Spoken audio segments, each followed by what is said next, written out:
Episode की शुरुआत में हमें 10 साल पहले का सीन दिखाया जाता है, जहां आस्था और यूनो भाग रहे होते हैं और यूनो भागते भागते गिर जाता है और रोने लगता है। और तब आस्था उसे उठाते हुए कहता है, तुम ऐसे मत रो, मैं हमेशा तुम्हारे साथ दूंगा। और वो दोनों पहाड़ी की ओर भागने लगते हैं। और तब यहाँ वो सभी लोग खाना खा रहे होते हैं। तब आस्था कहता है, जब मैं बड़ा हो जाऊंगा तब आप मेरे साथ शादी करके मेरे लिए ऐसा खाना बनाना। तब सिस्टर लिली कहती है, एक्चुअल में ये खाना फादर ने बनाया है, तो क्या तुम उनसे शादी करना चाहोगे?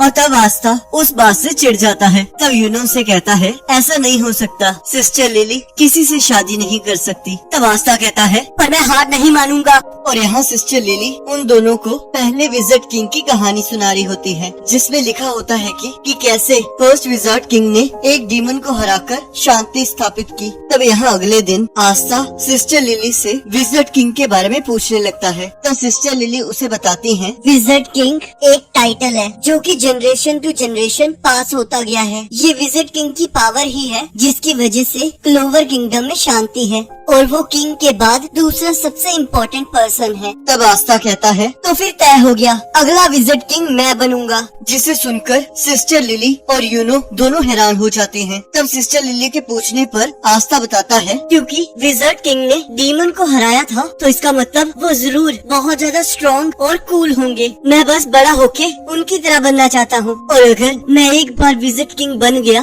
तब मैं आप सबकी लाइफ को इजी बना पाऊंगा, और मैं इस बेकार सी चर्च को ठीक करवा दूंगा। और जब मैं एक बार विजार्ड किंग बन जाऊंगा तब आप मेरे साथ शादी कर लेना। पर सिस्टर लिली उसे फिर से मना कर देती हैं। तब हम देखते हैं सर्दियों का मौसम आ चुका होता है और आस्था अपने मैजिक को यूज करने की कोशिश कर रहा होता है, और हम देखते हैं उस कोशिश का कोई फायदा नहीं हो रहा होता। तब आस्था कहता है, सिस्टर लिली मैं आपकी मदद कर देता हूँ और फिर आप मुझसे बाद में शादी कर लेना। और हम देखते हैं सिस्टर लिली फिर से मना कर देती है, और तब आस्था फिर से रोते रोते जिद करने लगता है। और यहाँ यूनो बच्चों को संभाल रहा होता है। तब आस्था कहता है, मैं इसे संभालता हूँ, एक फ्यूचर विजार्ड किंग के लिए ये कितना ही मुश्किल होगा। और हम देखते हैं आखिर में सिस्टर लिली ही उसे चुप करवाती हैं। पर तभी फादर वहाँ आ जाते हैं और यूनो और आस्था में से किसी एक को एक काम करने के लिए कहते हैं, और आस्था ये काम करने के लिए काफी एक्साइटेड होता है। तब फादर वो काम यूनो को करने के लिए कहते हैं और कहते हैं, ये बहुत इम्पोर्टेंट लेटर है तो मैं इसे आस्था को नहीं दे सकता, तो चुपके से ये काम तुम कर लो। मुझे साथ के विलेज की मेयर से मिलना होगा क्योंकि हमें सर्दियों के लिए खाना चाहिए। तब यूनो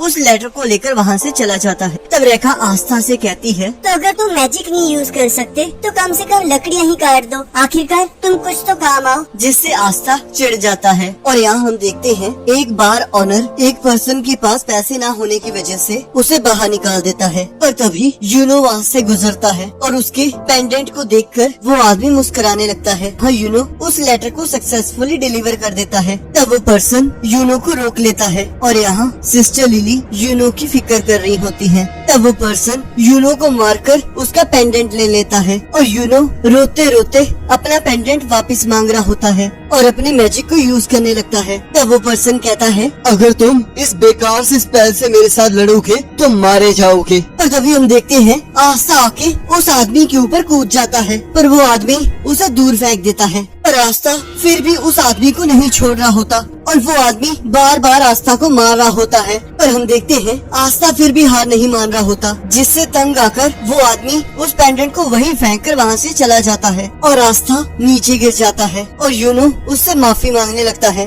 तब आस्था कहता है, तो मेरी इतना चिंता मत करो, मैंने तो तुम्हें पहले ही कहा था मैं हमेशा तुम्हारा साथ दूंगा। और यहाँ प्रेजेंट में यूनो सोच रहा होता है, तुमने हमेशा वो किया है जो हम कभी सोच भी नहीं सकते। और यहाँ रेवची कह रहा होता है, तुम्हारे पास तो कोई मैजिक ही नहीं था, तो तुम्हारे पास ये ग्रीन वॉल कैसे आई? आखिरकार तुम हो क्या? और तब रेवची अपनी चेन से आस्था के ऊपर हमला करने लगता है, पर आस्था अपनी तलवार से उसके मैजिक को काट देता है और अपनी पूरी पावर से उसके ऊपर हमला करने लगता है और कहता है, चाहे मेरे पास कोई मैजिकल पावर ना हो पर मैं फिर भी विजार्ड किंग बन के रहूंगा और कभी हारना मानना यही मेरा मैजिक है। और उसे दीवार में पटक देता है और कहता है, मैंने हमेशा अपनी बॉडी को ट्रेन किया है, तो आखिरकार वो आज मेरे काम आ ही गया। और हमें फिर से पास्ट का सीन दिखाया जाता है जहाँ यूनो आस्था से माफी मांग रहा होता है। तब आस्था कहता है, ये तो कुछ भी नहीं है, तुम्हारी इसमें कोई गलती नहीं है और मैं विज़र्ड किंग बनके तुम्हें और बाकी सबको बचाऊंगा और तुम्हें किसी चीज की भी चिंता करने की जरूरत नहीं पड़ेगी। और मैं सभी को ये प्रूफ कर दूंगा, चाहे आप गरीब हो या फिर अनाथ, आप फिर भी विज़र्ड किंग बन सकते हैं। कोई भी ये कर सकता है अगर कोई पूरी शिद्दत से करना चाहे, चाहे वो मैं हूँ या फिर तुम। और तब यूनो अपने आंसुओं को पोंछकर कहता है, अब से मैं कभी नहीं रोऊंगा। मैंने सोच लिया है, मैं भी विज़र्ड किंग बनूंगा और मैं भी स्ट्रॉन्ग होके तुम सभी को बचाऊंगा, ताकि मैं तुम सभी की जिंदगियों को अच्छा बना सकूं। और मैं कभी हार नहीं मानूंगा। और यहाँ प्रेजेंट में आस्था यूनो को अपनी ग्रिम वॉर दिखा रहा होता है। तब यूनो कहता है, तो तुमने आज मुझे फिर से बचा लिया और एक दिन मैं इस उधार को जरूर चुका दूंगा। आस्था, क्या तुम्हें हमारा प्रॉमिस याद है? और तब हमें वो प्रॉमिस दिखाया जाता है जहाँ वो दोनों एक दूसरे को अपना राइवल मानते हैं। तब आस्था कहता है, मुझे तो लगा था तुम भूल चुके होगे। तो यूनो कहता है, वो तुम थे आस्था, जिसने मुझे उम्मीद दी थी कि हम जैसे लोग भी इस दुनिया में कुछ बड़ा हासिल कर सकते हैं और इसे पूरा करने के लिए। तब वो दोनों कहते हैं, हम विज़र्ड किंग बनने के लिए अपनी पूरी जी जान लगा देंगे। और यहाँ हम देखते हैं एक डीमन शहर पर हमला कर देता है और तब एक विज़र्ड आकर उसे हरा देता है। और हमें बताया जाता है कि जब एक डीमन की वजह से पूरी ह्यूमैनिटी पर खतरा था, तब एक अकेली विज़ार्ड ने आकर पूरी इंसानियत को बचाया था और तब उसे विज़ार्ड किंग का दर्जा दिया गया और तब वो एक लेजेंड बन गया। और तब हमें आज के क्लोवर किंगडम का विज़र्ड किंग दिखाया जाता है, जो कि पूरे क्लोवर किंगडम में शांति बनाए रखता है। और तब हमें बताया जाता है मैजिक नाइट्स में विज़र्ड्स की 9 स्क्वाड्स हैं और वो सारी विज़र्ड किंग के अंडर आती हैं और ये सभी मिलकर अपनी कंट्री को सेफ रखते हैं। और यहाँ हम देखते हैं आस्था अपनी तलवार के साथ ट्रेनिंग कर रहा होता है और एक बर्ड उसे बार बार घूर रही होती है। और तब आस्था अपने ग्रिम वॉर को पकड़कर कहता है, चाहे मेरे पास कोई मैजिक नहीं है तो फिर क्या हुआ, मैं फिर भी ऊंचाइयों को छूऊंगा। और वो फिर से अपनी तलवार को पकड़कर ट्रेनिंग करने लगता है और कहता है, मुझे पूरा यकीन है कि यूनो भी अपनी स्पेशल ट्रेनिंग कर रहा होगा, तो फिर मैं भी पीछे नहीं हट सकता। तब हमें बताया जाता है कि आस्था मैजिक नाइट एंट्रेंस एग्जाम के लिए तैयारी कर रहा है, जो कि अब से 6 मंथ्स बाद क्लोवर किंगडम के रॉयल कैपिटल में होगा। और यहाँ यूनो भी तैयारी कर रहा होता है और कहता है, मुझे थोड़ी और प्रैक्टिस कर लेनी चाहिए, मुझे पूरा यकीन है कि वो भी ट्रेनिंग कर रहा होगा। और तब यहाँ ग्रीमोर टावर में फादर कहते हैं, यूनो का तो मुझे समझ आ रहा है, पर क्या आस्था को भी इस एग्जाम में अलाउ करना सही रहेगा? तब ग्रीमोर टावर का ओनर कहता है, अगर वो करना चाहता है तो इसमें कोई बुराई नहीं है। हमारे साथ और भी यहाँ के बच्चे थे, पर लगता है वो लोग एग्जाम देने से डर गए हैं। पर फादर फिर से बार बार वही सवाल पूछ रहे होते हैं और ग्रीमोर टावर का ओनर सेम आंसर दे रहा होता है और कहता है, अब मुझे समझ आया कि अगर आस्था रॉयल कैपिटल चला जाएगा तो तुम्हें अकेलापन महसूस होगा। तब फादर कहते हैं, ऐसी कोई बात नहीं है, हमें पता है कि आस्था फेल होने वाला है, तो फिर इस एग्जाम में पार्टिसिपेट करने का क्या पॉइंट? और बाकी बच्चे भी तो उसे बहुत मिस करेंगे और तुम दोनों मुझे ऐसा देखना बंद करो। तब सिस्टर लिली कहती हैं, मैं भी उन्हें मिस करूंगी, पर उन्हें अपने अपने रास्ते पर जाने देना चाहिए। तब ग्रीमोर टावर का ओनर कहता है, तुम इस तरह सोचो, अगर यूनो जीत भी जाएगा तो आस्था हार कर तो वापस ही आ जाएगा। तब फादर खुश होकर कहते हैं, आप सही कह रहे हैं, चाहे यूनो चला जाएगा पर आस्था तो हमारे पास वापस ही आ जाएगा। और अब आस्था की ग्रिमोर के बारे में बात करते हैं। तो क्या आपको सच में लगता है कि वो एक ग्रिमोर है, क्योंकि आस्था के पास तो कोई मैजिक ही नहीं है? तब ग्रीमोर टावर का ओनर कहता है, मुझे इसके बारे में कुछ नहीं पता। और सोचता है, 5 लीफ क्लोवर, ये बहुत अजीब बात है। और यहाँ आस्था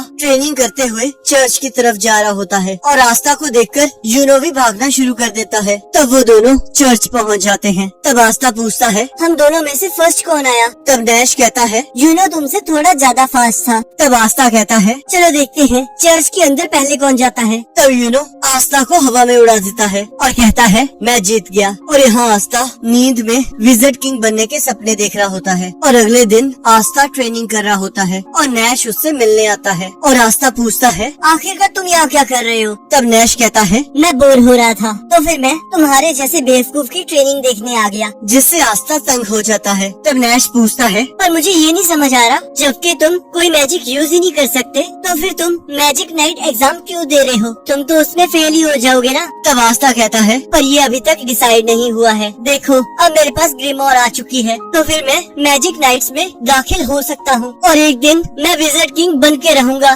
तब नैश गुस्से में कहता है ये कभी नहीं होने वाला। हम जैसे लोगों को सपने देखने की कोई आजादी नहीं है। तब आस्था उसके पास आकर जोर से कहता है तुम इस तरह हार नहीं मान सकते। इस दुनिया में कुछ भी हो सकता है। तुम मुझे ही देख लो, मैं अपने ड्रीम को फॉलो कर रहा हूँ। चाहे तुम जितने मर्जी गरीब हो पर तुम फिर भी कुछ भी कर सकते हो। तो इसलिए मैं अपने ड्रीम को पूरा करके लोगों को खुश करना चाहता हूँ और मैं मैजिक नाइट्स को ज्वाइन करके और विजिट किंग बन के ये प्रूव कर दूंगा। और यहाँ रात को यूनो और आस्था के जाने से पहले एक पार्टी रखी होती है और तब आस्था फादर को बहुत प्यार से देख रहा होता है। तब फादर कहते हैं ये अकेले तुम्हारे लिए नहीं है और वैसे तो ये यूनो के लिए ही है, क्योंकि यूनो ही सिर्फ इस एग्जाम को पास करेगा। एग्जाम में फेल होने के बाद शर्मिंदा होने की जरूरत नहीं है और वैसे भी कोई ये एक्सपेक्ट नहीं कर रहा कि तुम पास हो जाओगे। चाहे जो मर्जी हो जाए, ये हमेशा तुम्हारा घर रहेगा। तब आस्था कहता है ये सारी बातें आप यूनो को भी कहोगे ना? तब फादर मना कर देते हैं। तब आस्था कहता है ये गलत बात है। मैं एक दिन विजिट किंग बनूंगा और तब मैं सिस्टर लिली से शादी करने वापस आ जाऊंगा। तब सिस्टर लिली अपने मैजिक से आस्था के एक पंच मारती हैं और सभी को खाना खाने के लिए कहती हैं और अगले दिन वो सभी आस्था और यूनो को अलविदा कहने लगते हैं। तब नैश कहता है इतनी चिंता मत करो, आस्था बहुत जल्द वापस आने वाला है। पर अगर तुम किसी तरह मैजिक नाइट में एंटर हो गए तब मैं भी विश्वास कर लूंगा कि इस दुनिया में सपने पूरे होते हैं और मैं जो चाहूँ वो बन सकता हूँ। तो क्या पता किसी दिन मैं भी मैजिक नाइट बन जाऊँ। तब वो दोनों वहाँ से चले जाते हैं। तब सिस्टर लिली सोचती हैं मुझे यकीन नहीं हो रहा कि ये दोनों इतने बड़े हो चुके हैं और जब से मैं आस्था से मिली हूँ वो हमेशा से पूरी फुल एनर्जी में रहता था। और बताती हैं कि आस्था पहले से ही ऐसा ही था। और सिस्टर लिली सोचती हैं और यूनो भी आस्था की वजह से स्ट्रॉन्ग बन गया। Best of luck boys. और यहाँ हमें बताया जाता है कि गर्मियों में आस्था और यूनो ने रॉयल कैपिटल की ओर अपनी जर्नी स्टार्ट कर दी है ताकि वो मैजिक नाइट एग्जाम में पार्टिसिपेट कर सके। और रॉयल कैपिटल हेज विलेज से काफी दूर है। तब आस्था कहता है पता नहीं रॉयल कैपिटल कैसी दिखती होगी और क्या पता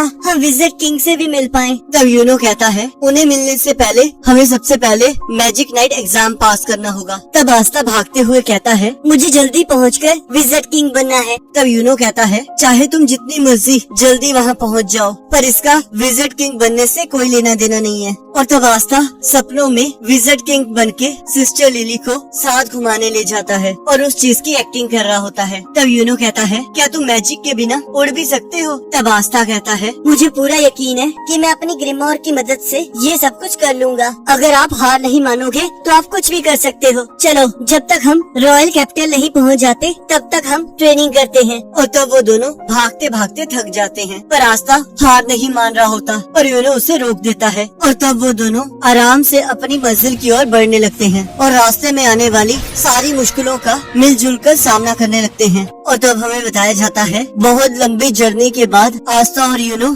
आखिरकार क्लोवर किंगडम की रॉयल कैपिटल के पास पहुंच गए और वहां मैजिक नाइट एंट्रेंस एग्जाम उनका इंतजार कर रहा था। और इस एग्जाम को पास करने के लिए उन्हें बहुत सारे पावरफुल अपोनेंट्स के साथ लड़ना होगा। और इसी के साथ एपिसोड खत्म हो जाता है। अब अगर आपको ये वाला एपिसोड अच्छा लगा है तो आप इस वीडियो को लाइक कर सकते हैं और चैनल पर नए हो तो सब्सक्राइब कर सकते हैं। अब अगले एपिसोड का लिंक आपकी स्क्रीन पर आ रहा होगा, आप उस पर क्लिक करके अगले एपिसोड को देख सकते हो।